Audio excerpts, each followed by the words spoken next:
My name is Angela, and I'm 28 years old. I work as a regular office lady. I look pretty average, and my skills are nothing special. I don't have any standout features, but I do have a strong personality. With that short introduction, the mixer event began.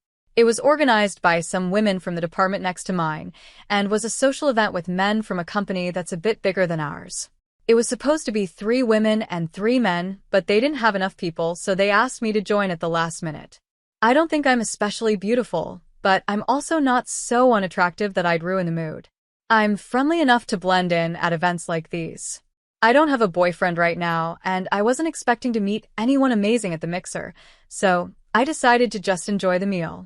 The event took place at a casual yard house restaurant. Right from the start, the other 2 women were focused on 2 men who were handsome and slim, with that American pop star look. That left 2 other men, one who looked pretty plain and wore glasses, and another man who was big and well-built. The big guy sitting across from me introduced himself as Tyler. His muscles were easy to see, even through his shirt, and he had a thick beard and strong features, totally my type. I've always liked muscular, strong men more than slim, pretty boys. To be honest, my ideal guy would be someone who looks like a rugby player. He doesn't need to ride in on a white horse, he just needs to be strong enough to carry one. That's part of the reason why I'm often invited to mixers. My taste in men is pretty different from most women. You have amazing muscles. Do you play any sports? I asked him eagerly. I used to play rugby in college, but now I focus on weight training, Tyler replied. Jackpot. I was thrilled. Tyler was enjoying his meal, not talking much to the women, just focusing on the food. The way he ate was impressive. Angela, right? Do you work out too? Tyler asked, joining the conversation. Can you tell? Working out is also my hobby, I responded with a smile. I thought so. You look like you're in great shape, though maybe that's not the best way to say it, Tyler said with a cheerful smile. That smile was exactly my type, too. After that, we hit it off, talking about weight training, going to the gym, and muscles. It felt like we were in our own world, separate from the other people at the mixer, but I didn't mind. Tyler and I exchanged phone numbers and made plans to work out together in the future. At this event meant for meeting people, it seemed like Tyler and I were the only ones who connected as a pair. Tyler is 29 years old, a year older than me. He's 5 feet tall and weighs 150 pounds. I'm 5 feet 7 inches and weigh 105 pounds. Usually, big guys like him prefer small and delicate women, but Tyler didn't seem like that at all. He was really happy that we both loved bodybuilding. Not only did we go on workout dates, but we also did normal date things like watching movies and going out to eat. Naturally, conversations like, when we get married, I want gym equipment in the living room, and we'll need a big living room for that, started coming up. When I invited Tyler over to meet my parents, they really liked him. He was kind and cheerful, and it felt like marriage wasn't too far off. Next week, I'm planning to visit Tyler's home. I heard that Tyler lost his mother when he was a child and was mostly raised by his older sister, who is 6 years older than him. There might be some typical sister-in-law issues, but that could be easier to handle than a mother-in-law. I was nervous when I went to Tyler's house for the first time, but his sister Evelyn, who is stunningly beautiful, greeted us. She's in her mid-40s, being 6 years older than Tyler, and I couldn't help but stare at how gorgeous she was. She looked like a more polished version of Tyler, about my height, but slender and without much muscle. Her long black hair was really striking. Tyler's father is also well-built, with thick eyebrows, just like Tyler. Evelyn cooked us homemade seafood pasta, but there was a small problem. I'm allergic to shellfish. Evelyn, I'm sorry, but I'm allergic to crab and shrimp, I said. A small amount would give me hives, so I had to avoid the shrimp and crab on the pasta. I thought I told you about the allergy, didn't I? Evelyn said, looking a bit concerned. Tyler was supposed to know about my allergy, since we've eaten together many times. I didn't know about that, sorry, Angela, Tyler said. I smiled and replied, it's okay. Tyler, can you eat this crab and shrimp for me? Tyler happily said, of course, and took the crab and shrimp from my plate. I noticed that Evelyn's gaze became a bit serious, but I didn't think too much of it. I'll be more careful next time, I said, trying to smooth things over. But then Evelyn added, Angela, if you marry Tyler, he won't be able to eat crab or shrimp anymore. I hadn't really thought about that before, but I figured I could avoid cooking with ingredients that would trigger my allergy. I started feeling a bit guilty when Evelyn said, "It's really a shame because he loves them so much." Was she blaming me? I felt confused. Tyler quickly jumped in and said, "Don't worry, I can always eat crab and shrimp when I go out, or I can come here for them."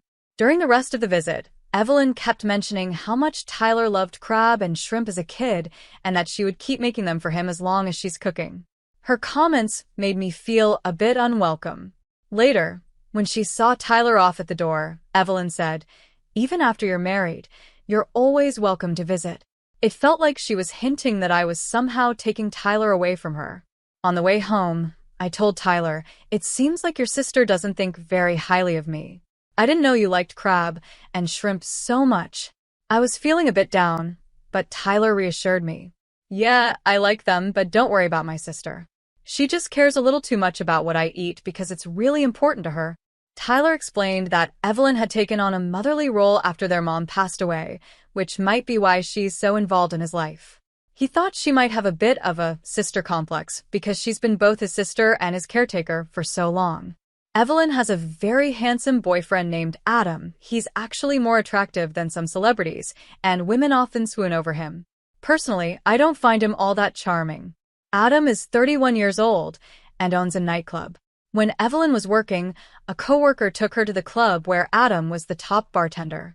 His job involved charming women to earn tips, but he fell for Evelyn and eventually decided to start his own business. Adam really loves Evelyn, and even Tyler's father, who was originally against the idea of her dating a bartender, has accepted him now that he owns his own nightclub. "I even work out with him sometimes," Tyler said. "He wants to build some muscle, but nothing too extreme." Tyler explained that he and I sometimes go out to eat with Evelyn and Adam. Once, while I was about to add lemon and sauce to Tyler's fried shrimp, Evelyn suddenly raised her voice and said, "Wait, Tyler likes ketchup on his fried food." Tyler calmly replied, "Don't worry, Angela suggested I try the lemon and sauce, and it was really good. Ketchup is great, and tartar sauce works too, but lately I've been enjoying lemon and sauce." Even though Tyler seemed fine with the change, Evelyn's face showed she wasn't happy about it. This didn't just happen with food, though. Whenever Tyler showed interest in things that I introduced him to, like foreign dramas, or when he started changing his style of clothing, Evelyn seemed upset. It was as if she didn't like seeing him change. There were also strange things that happened when we ate at Tyler's house. I would often get hives, even though no crab or shrimp were directly served. I started to wonder if the condiments or ingredients they used might have contained traces of shellfish, which I wouldn't notice. So, I tried to help with the cooking at Tyler's house to see what was really going on, but Evelyn wouldn't let me. She said, "Why don't you help with the dishes instead?" So, I ended up doing dishes without being able to check the ingredients. One day, I mentioned, "I got hives again after we ate here last time." Evelyn responded, "That's strange. We didn't use any crab or shrimp. Could it be that you have other allergies, Angela's?" It felt like she was blaming me for the problem. She even added, "If you have so many allergies, it's going to be hard for you to cook for Tyler." I'm worried about him. She seemed more concerned about Tyler than about me. For the record, I don't have any other allergies. I've had thorough allergy tests done before, but even after I told Evelyn this, she didn't seem convinced. I started to realize that this wasn't just about her not liking me. It felt like she didn't want to let Tyler move on from her. However, Evelyn is already 34 and has a serious boyfriend, Adam. It doesn't make sense for her to stay so attached to her brother, especially since she's clearly in love with Adam. I've been thinking that maybe Adam could help resolve the situation. After all, shouldn't Evelyn and Adam be thinking about getting married themselves? It's time for them to move forward too. I asked Tyler about it, and he said, "I've talked to her many times, but she says she can't think about marriage until I'm settled and married." It seemed like Evelyn might be delaying her own marriage because of Tyler. Then something unexpected happened. One day, Evelyn and Adam invited us over for a meal. Right after Tyler excused himself to go to the bathroom, Evelyn stood up too, saying she needed to step out. A little later, Tyler came back, supporting Evelyn, who was holding a handkerchief to her mouth and looked like she was in pain. Adam immediately stood up and asked, "Are you okay? I'll take you home." But Evelyn refused and said, "It's fine. We've already ordered the food, so enjoy yourselves. I'm going home with Tyler." So they left together, leaving Adam and me alone. It felt a little awkward, but since it was a fancy Italian meal, we tried to enjoy it. Then, out of nowhere, Adam looked at me and said, "Angela, you're unique, very creative, and lovely." As a former bartender, he knew how to charm women, but what shocked me was what happened next.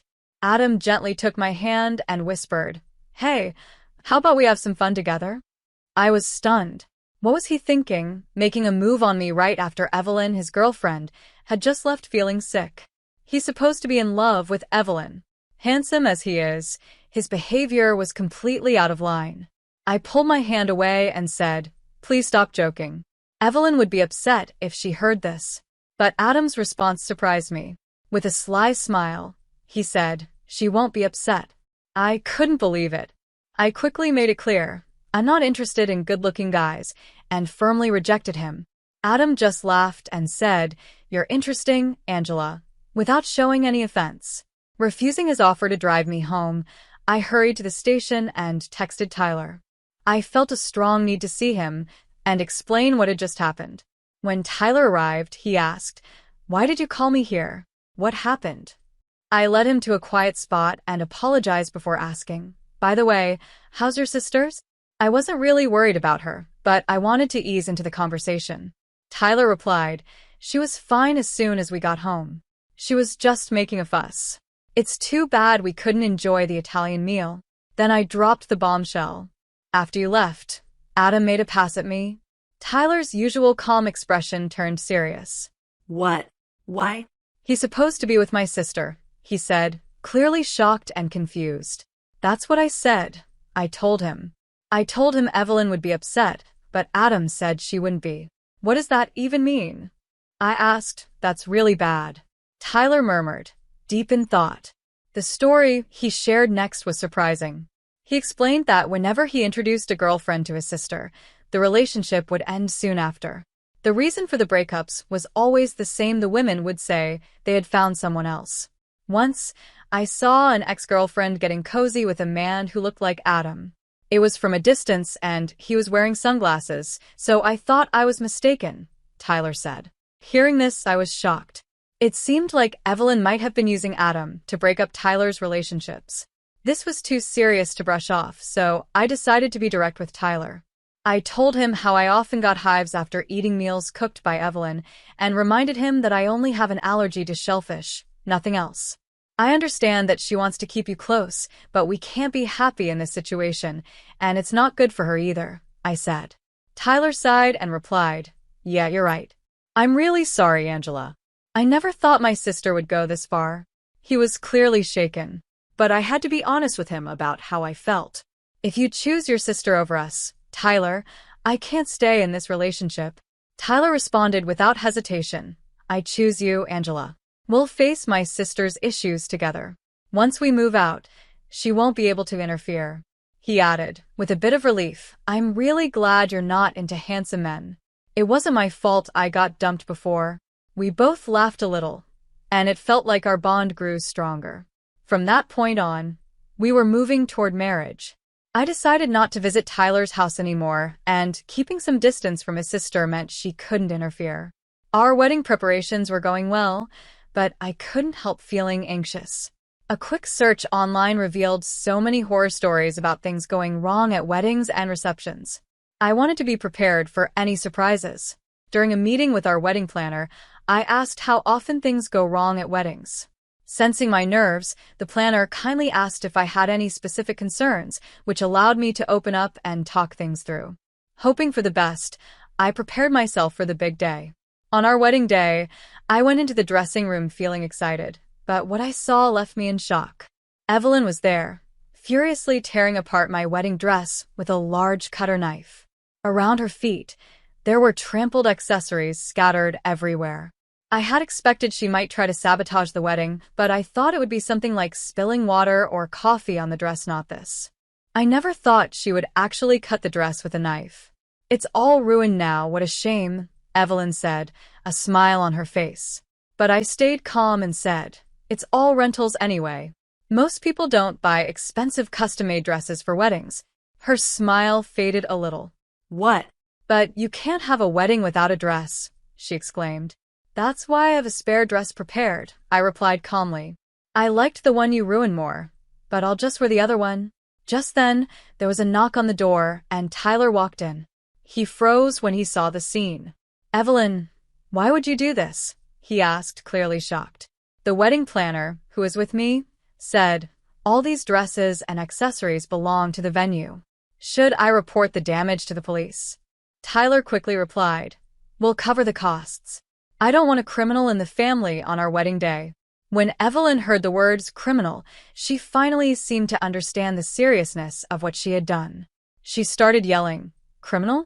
What are you talking about? I'm just against this marriage. Too bad, I said, but we're already legally married. We're officially a couple, so canceling today's ceremony won't change anything.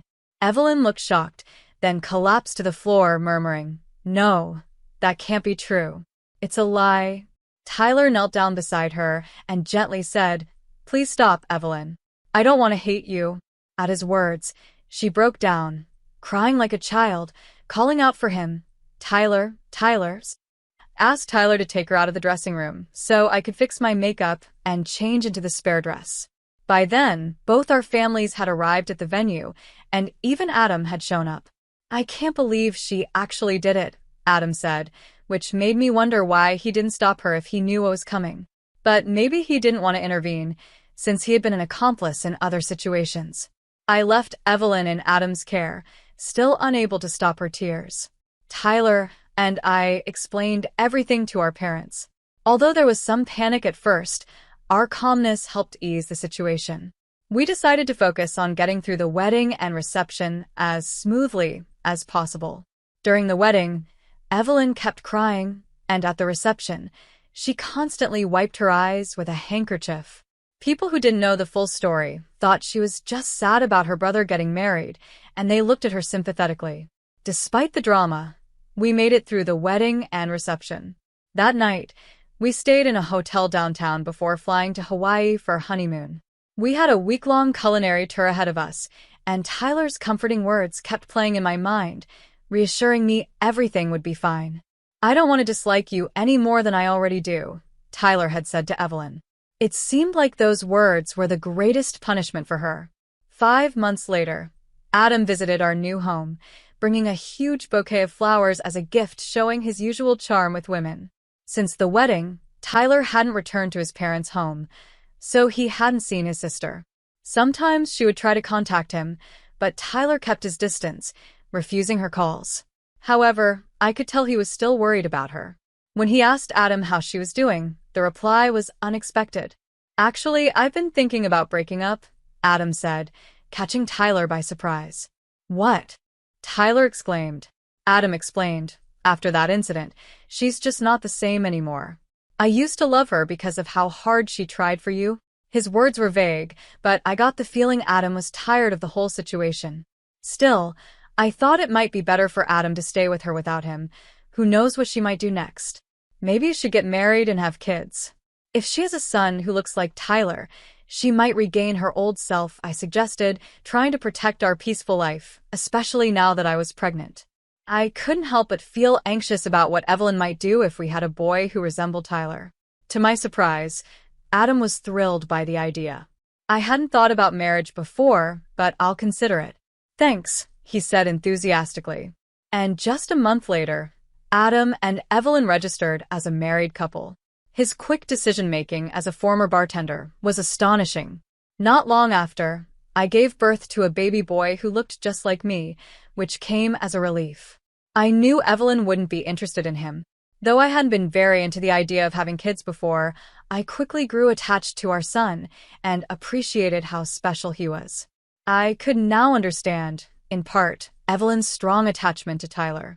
One day, Tyler told me, Angela, don't turn out like my sister. His expression was sad and complicated. Meanwhile, Adam and Evelyn went on to have a child as well, just as we had expected. Evelyn smoothly became pregnant and gave birth. But instead of a boy who looked like Tyler, they had a beautiful little girl, as precious as a gem. To our surprise, it wasn't Evelyn who became obsessed with their daughter, it was Adam. He was completely captivated by her and would send us adorable pictures of her growing up, even when we hadn't asked for them. She'd just celebrated her first birthday, becoming even more angelic and charming. Meanwhile, our little 3-year-old troublemaker is quite the handful, but his mischievousness only adds to his cuteness. Adam jokes that he'll do whatever it takes to scare off any future boyfriends his daughter might have. It seems both Adam and Evelyn are pretty protective in that way. They apparently argue about their daughter a lot, but honestly, it's not my concern. What I do find a bit curious is that they only send us photos of their daughter, never any of the whole family. But that's their business, not mine. Besides, I have enough on my plate since I'm due to give birth again in 3 months, and this time, it's twins. The little ones are already as active as little monsters, demanding a lot of attention. I simply don't have the energy to worry about other people's problems. The training machine we set up in our big living room is now mostly used by Tyler. I had planned to use it to get back in shape after giving birth, but it quickly turned into a place to hang laundry. With all these kids to chase after, I've realized how important it is to stay strong and have stamina. If we have more children, maybe we'll move the machine and actually start going to the gym. But even without the machine, Tyler jokes that we'll never run out of weights. He says this while doing squats with our son on his back, and watching him, I'm reminded of how much I love him. Because of that, I'm confident I won't become like his sister. I just hope that when our kids grow up, they'll find great partners and experience the kind of wonderful life I'm lucky to have now.